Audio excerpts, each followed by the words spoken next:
بسم اللہ الرحمن الرحیم۔ السلام علیکم۔ اسلامک واقعات اور اسلامک قصے دیکھنے کے لیے چینل کو سبسکرائب کیجیے۔ ایک مرتبہ حضرت سلیمان علیہ السلام نہر کے کنارے بیٹھے ہوئے تھے کہ ان کی نگاہ ایک چمٹی پر پڑی جو گیہوں کا ایک دانہ لے کر نہر کی طرف جا رہی تھی۔ حضرت سلیمان علیہ السلام اس کو بہت غور سے دیکھنے لگے۔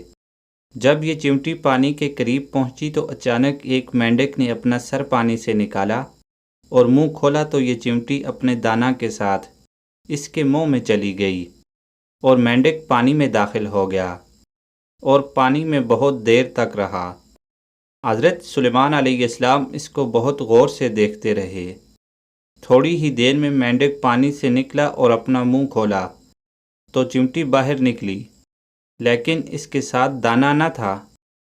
حضرت سلیمان علیہ السلام نے اس کو بلا کر معلوم کیا کہ یہ ماجرا کیا تھا اور وہ کہاں گئی تھی۔ اس نے بتایا کہ اے اللہ کے نبی، آپ جو سمندر کی تہہ میں ایک بڑا کھوکھلا سا پتھر دیکھ رہے ہیں، اس کے اندر بہت سے اندھے کیڑے مکوڑے ہیں۔ اللہ تعالیٰ نے ان کو وہاں پر پیدا کیا ہے، وہ وہاں سے روزی کی تلاش کے لیے نکل نہیں سکتے ہیں، تو اللہ تعالیٰ نے مجھے ان کی روزی کا وکیل بنایا ہے۔ ان کی روزی کو اٹھا کر لے جاتی ہوں اور اللہ نے اس مینڈک کو میرے لیے مسخر کیا ہے تاکہ وہ مجھے لے کر جائے۔ اس کے منہ میں ہونے کی وجہ سے پانی مجھے نقصان نہیں پہنچاتا۔ وہ اپنا منہ بند پتھر کے سوراخ کے سامنے کھول دیتا ہے، میں اس میں داخل ہو جاتی ہوں۔ جب میں ان کا رزق ان تک پہنچا کر پتھر کے سوراخ سے اس کے منہ تک آتی ہوں تو مینڈک مجھے منہ سے باہر نکال دیتا ہے۔